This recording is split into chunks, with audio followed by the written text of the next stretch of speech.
Hi, I'm Bodybuilding.com Master Coach and Sports Dietician Jess Isaacs. In this video, I'm going to be covering some tips for fueling for endurance-based physical activity.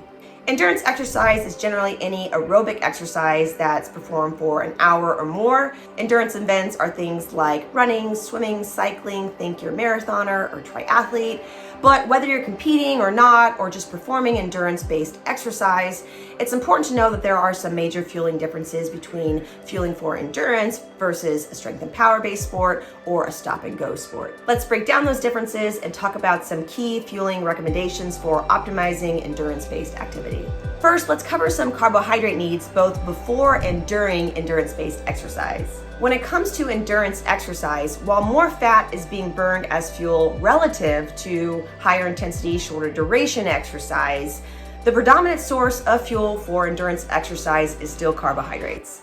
Our body converts the carbohydrates that we eat before exercise into energy, but the longer and harder we're training, the more our body is going to be relying on glycogen to fuel exercise. Glycogen is carbohydrate energy that we store in our liver and muscles. As exercise continues, we deplete these glycogen stores and use them up, and as these are depleted, our levels of perceived fatigue increase, so how hard it feels like we're working.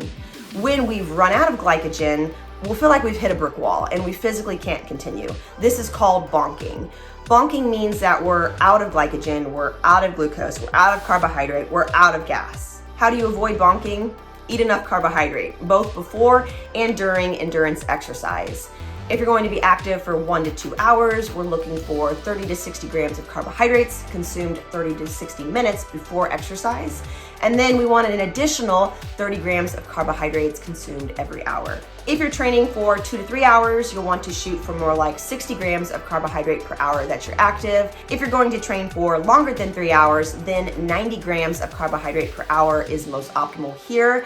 And you would need to use like a glucose-fructose combination in order to maximize carbohydrate absorption. Focus on low fiber, low fat, simple carbohydrate options here. It could be either liquid, semi-solid, or solid. You could go for a specially formulated endurance-based sports drink or a gel or chews, energy waffles, or real food options. Just experiment with whatever you're going to eat during training and outside of any competition timeframes so that you know what provides the energy that you're looking for and doesn't cause stomach upset. If this sounds like a lot of carbohydrate to you, it absolutely is. And if it's not something that you're doing currently, it does take time to be able to consume and tolerate that much carbohydrate, especially during training. So if you are planning for a big race or competition in the future, this is something that you want to work on several weeks to even months in advance to be able to build up your level of tolerance and to also nail down a fueling strategy well in advance. Another thing that endurance athletes are often curious about is carb loading. Carb loading is a strategy that has been shown to improve stamina and performance by as much as 20% in endurance events. With carb loading, we are attempting to supersaturate our glycogen stores, so our stored carbohydrate. Carb loading is typically only recommended if you're going to be competing or active for 90 minutes or longer at a moderate to high intensity level. So if you're a newer runner, if you're competing in a 5K or a 10K or even a half marathon, or if you're going to be jogging at a lower intensity, then carb loading is likely not recommended and in fact could be counterproductive. For every 1 gram of glycogen that we store 2 to 3 grams of water along with it. So if we're super saturating our glycogen stores, we're storing a lot of water, and if you're doing a lower intensity or shorter duration event, this could just weigh you down. If you are competing or training for a longer event in which carb loading may be applicable, then we're generally shooting for 10 to 12 grams of carb per kilogram of body weight, and this would be consumed 24 to 36 hours leading up to the event. Again, it does take time to adapt the body to be able to tolerate and store and use this much carbohydrate, and the amount of glycogen that we can store varies from person to person.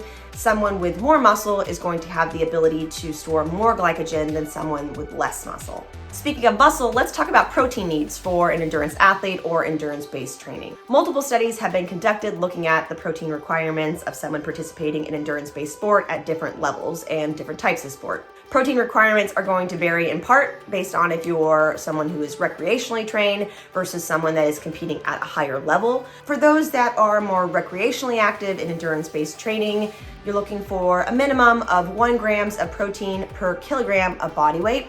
For those that are a little bit more trained or are competing at a little higher level, then we're looking for a range of about 1.4 to 1.8 grams of protein per kilogram of body weight there. Protein needs also change and are higher during any periods of injury or injury recovery, as well as low energy intake, like perhaps if you're dieting.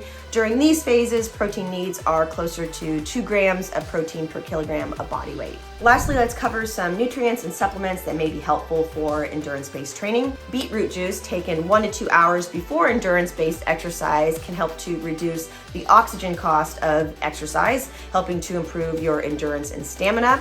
There are all sorts of beetroot products available and supplements available now that may be something worth experimenting with in order to improve your endurance. Tart cherry juice can also be helpful for improving muscle recovery and reducing soreness and inflammation.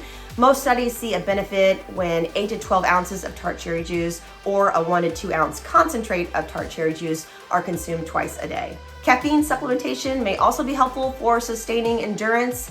However, not everybody responds to caffeine the same way. Some people are caffeine non-responders. So as with anything, we want to try this out during training and make sure that it works for us before doing it during any type of competition periods. Also, high intake of caffeine can cause GI distress, so you'll want to play around with lower dose probably and move up as needed or as desired. Those have been your tips for optimizing fueling for endurance-based training. I hope this has been helpful. I'm Coach Jessica. Keep it locked in to Bodybuilding.com for more ways to build your body. Take care.